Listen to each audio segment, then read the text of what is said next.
নমস্কার বন্ধুরা, welcome back to my channel. আশা করি আপনারা প্রত্যেকেই ভালো আছেন। আপনারা যারা পশ্চিমবঙ্গে বাস করেন, যারা আমাদের রাজ্যের মধ্যে বাস করেন, আপনারা জানেন যে আমাদের মাননীয় মুখ্যমন্ত্রী মমতা ব্যানার্জি তিনি এটি প্রকল্প ঘোষণা করেছিলেন শ্রমশ্রী। অর্থাৎ এখানে তিনি বলেছিলেন যে যারা বাইরে থাকেন, যারা বাইরে কাজকর্ম করতেছেন কিন্তু বাইরের সেখানকার লোকের দ্বারা আপনারা প্রত্যেকেই হেনস্থা হয়েছেন, এইটার জন্য এই সমস্যার সমাধান করার জন্য আমাদের মাননীয় মুখ্যমন্ত্রী একটি নতুন প্রকল্প শুরু করতে চলেছেন, যার নাম হচ্ছে শ্রমশ্রী প্রকল্প। কি আছে এর মধ্যে আজকে এই ভিডিওতে সম্পূর্ণ বিস্তারিত আলোচনা করব। তাই আমার বিশেষ অনুরোধ যে আপনারা ভিডিওটি কেটে কেটে না দিয়ে সম্পূর্ণ দেখুন।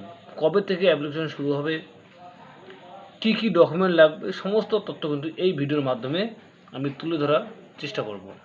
কি বলা হয়েছে যে আপনারা জানেন যে বছর ঘুরতেই কিন্তু বাংলায় বিধানসভা একটা ভোট আছে, আর সেই আবহে পরিযায়ী শ্রমিকদের আপনারা বুঝতেই পারছেন যে পরিযায়ী শ্রমিকদের জন্য পশ্চিমবঙ্গ সরকার নতুন একটা প্রকল্প যার নাম হচ্ছে শ্রমশ্রী। আপনারা ইতিমধ্যেই খবর পেয়ে গিয়েছেন।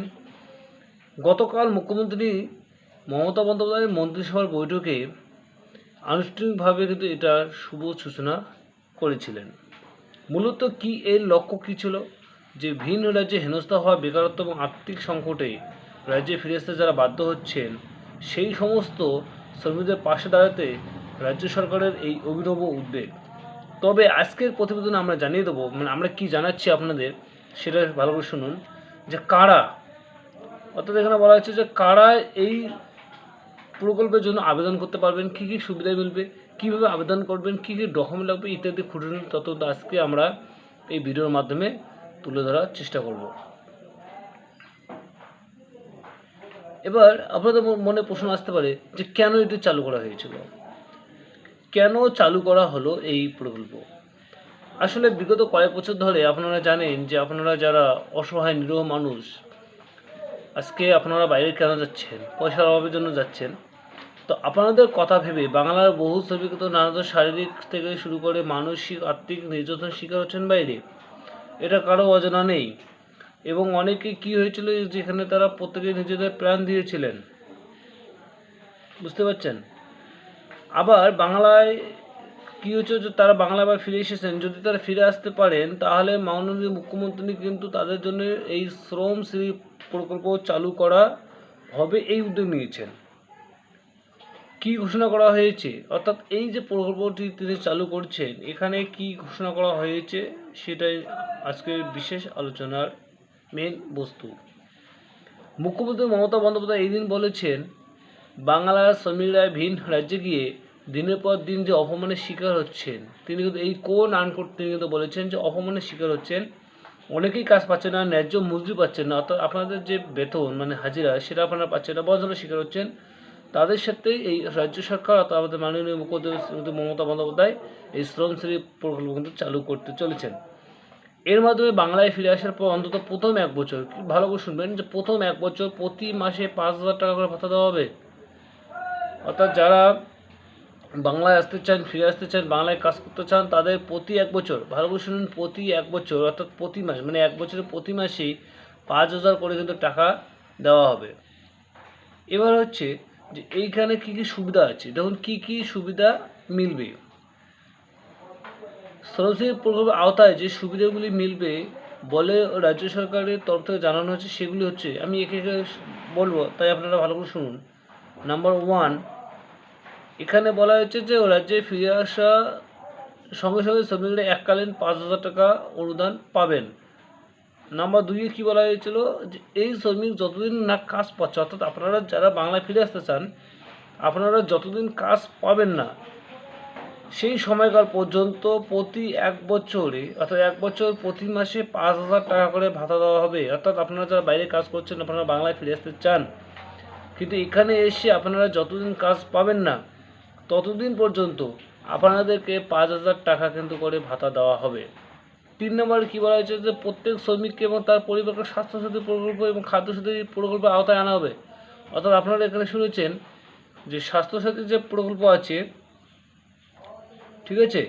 এই প্রকল্প হচ্ছে কি, আপনাদের একটা কার্ড দেওয়া হবে চিকিৎসার জন্য, এবং খাদ্যসাথী যেটা সেটা হচ্ছে আপনাদের রেশন কার্ড দেওয়া হচ্ছে, সেই কার্ডের মাধ্যমে আপনারা যে রেশন পাবেন সেটা কথা বলা হয়েছে। 4 নম্বরে কী বলেছে, আবাসন যোজনা প্রকল্প আওতায় পাকা বাড়ির জন্য বিশেষ অনুদান দেওয়া হবে। আপনারা জানেন যে আমাদের পশ্চিমবঙ্গে বাংলার বাড়ি নামে মমতা বন্দ্যোপাধ্যায় একটি প্রকল্প চালু করেছেন এবং অনেকেই পেয়ে গিয়েছেন 1,20,000 টাকা করে বাংলার বাড়ি। সেই আবাস যোজনার সেই আওতায় কিন্তু তাদেরকে নিয়ে আসা হবে। এরপরে কী হচ্ছে, উৎকর্ষ বাংলার প্রকল্পের আওতায় বিনামূল্যে স্কিল ডেভেলপমেন্ট ট্রেনিং দেওয়া হবে, অর্থাৎ যারা একটু শিক্ষিত আছেন তাদের কিন্তু বিনামূল্যে, অর্থাৎ কোনো পয়সা ছাড়া, কিন্তু কী বলা হয়েছে এখানে, কোনো পয়সা ছাড়া কিন্তু বিনামূল্যে স্কিল ডেভেলপমেন্ট, অর্থাৎ আপনি যে কাজে দক্ষ সেই কাজ আপনাকে আরও ভালো করে যাতে দক্ষতা আপনি অর্জন করতে পারেন সেটার জন্য বলা হয়েছে। 6 নম্বরে বলা হয়েছে ওই শ্রমিকদের সন্তানদের পড়াশোনার আর্থিক অনুদান প্রদান করা হবে, অর্থাৎ আপনারা এটাও জানেন যে আপনারা যারা বাইরে কাজ করতেছেন, আপনাদের বাচ্চা কাচ্চা যারা বাইরে আছে, হয়তো তারা পড়াশোনার অভাবে পড়ে আছেন, পড়াশোনা করতে পারছেন না, আপনারা যদি আমাদের এই পশ্চিমে ফিরে আসেন, আপনাদের নিজের ঘরে ফিরে আসেন, তারপর আপনাদের সন্তানদের পড়াশোনার জন্য একটা আর্থিক সাহায্য দেওয়া হবে। এরপরে কী বলা হয়েছিল, প্রতিটি আবেদনকারী শ্রমিকের জন্য বিশেষ শ্রমশ্রী আইডি কার্ড থাকবে। আপনারা যে শ্রমিক, আপনাদের লেবার, তার জন্য আপনাদের একটা করে আইডি কার্ড দেওয়া হবে। এরপরে কি বলা হয়েছিল, যে আবেদনের জন্য প্রয়োজনীয় যোগ্যতা, আপনাদের কী কী যোগ্যতা দেখাতে হবে, যে আপনারা যারা আবেদন করতে চান আপনাদের কী কী প্রয়োজনীয়তা দেখাতে হবে। শ্রমশ্রী প্রকল্পে আবেদনের জন্য অবশ্যই সংশ্লিষ্ট ব্যক্তিকে পরিযায়ী শ্রমিক হতে হবে এবং ভিন্ন রাজ্যে হেনস্থা শিকারে কিংবা কাজ হারিয়ে পশ্চিমে ফিরে আসতে হবে। এখানে কিন্তু শর্ত লাগিয়ে দেওয়া হয়েছে, বুঝতেই পারছেন যে এখানে একটি শর্ত লাগিয়ে দেওয়া হয়েছিল। হ্যাঁ, বর্তমানে কর্মহীন অবস্থায় থাকলে একমাত্র এই প্রকল্পে আবেদন করা যাবে, এমনকি পরিবার আর্থিক সংকটের প্রমাণ দেখাতে হবে, অর্থাৎ আপনি যে পরিবারের মধ্যে আর্থিক সংকটের মধ্যে আছেন সেটা কিন্তু আপনাকে প্রমাণ দেখাতে হবে, এখানে কিন্তু বলা হয়েছে।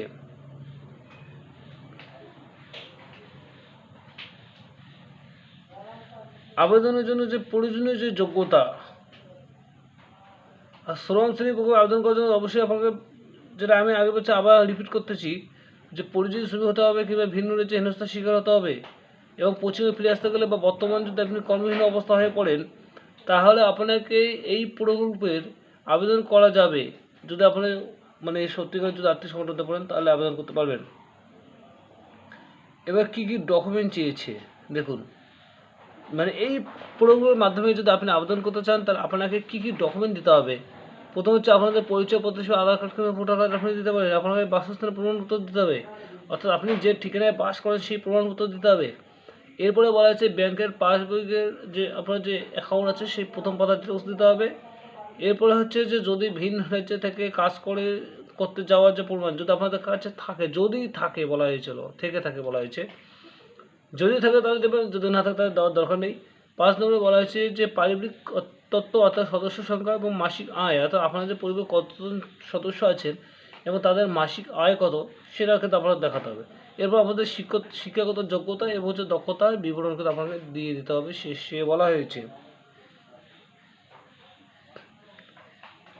প্রসঙ্গত জানিয়ে রাখি, এখানে কী জানানো হবে, কি বলছি, যে রাজ্য সরকার খুব শীঘ্রই এই প্রকল্প অনলাইন আবেদন করার জন্য অফিসিয়াল পোর্টাল চালু করবে। আপনারা জানেন যে এই যে প্রসেস এটি কিন্তু অনলাইনের মাধ্যমেই হবে। আর সেখানে গিয়ে প্রথমে রেজিস্ট্রেশন করে আপনাদের লগ ইন করে নিতে হবে, তারপর নির্দিষ্ট আবেদন ফর্মে ব্যক্তিগত তথ্য প্রাইভেট তথ্য দিতে হবে, অর্থাৎ অনলাইন প্রসেসে আপনাদের কাজ করে নিতে হবে। তারপর প্রয়োজনীয় ডকুমেন্টগুলো সব স্ক্যান করে আপলোড করতে হবে, অর্থাৎ আপনারা যে ডকুমেন্টগুলো দিবেন সেইগুলো কিন্তু আপনাকে আপলোড করতে হবে। আপনি কিন্তু বাড়িতে বসে করতে পারেন বা কোনো ইন্টারনেট ক্যাফে গিয়ে কিন্তু আপনারা করতে পারেন। এবার আমাদের প্রশ্ন হচ্ছে কতজনকে দিতে পারবে, যে প্রাথমিকভাবে যেটা জানা গিয়েছে যে রাজ্যে ইতিমধ্যে 22,40,000 আমি ভুল বললাম, যে 22,40,000 শ্রমিকের সরকারি তালিকায় নাম নথিভুক্ত রয়েছে, ইতিমধ্যে কিন্তু সরকারি তালিকায় নাম আছে। আর সেই সমস্ত শ্রমিকরা সরাসরি এই প্রকল্পের সুবিধা পাবে তা বলা চলে। আর এই প্রকল্পের সম্পূর্ণ কার্যক্রম থাকবে এবং মুখ্য সচিবের তত্ত্বাবধানে।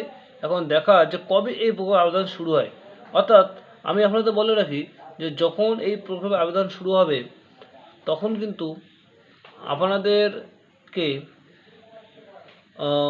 আমি জানিয়ে দেবো যে কখন এই প্রকল্পে যে ফর্ম ফিল আপ সেটি শুরু হয়। তাই সে পরিশেষে আমি বলবো যে আপনারা ভালো থাকুন, সুস্থ থাকুন এবং এই ভিডিওটি আপনাদের বন্ধুদের মাঝে প্রচুর পরিমাণে শেয়ার করে দিন, যাতে তারা দেখে অনলাইন আবেদন করতে পারে। এবং আরেকটি কথা না বললেই নয়, যে আপনাদের প্রতিনিয়ত ভিডিও পেতে গেলে আপনাদের চ্যানেলটাকে সাবস্ক্রাইব করে বেল আইকনটি অন করে দেবেন সবার প্রথমে ভিডিও পাওয়ার জন্য। ধন্যবাদ।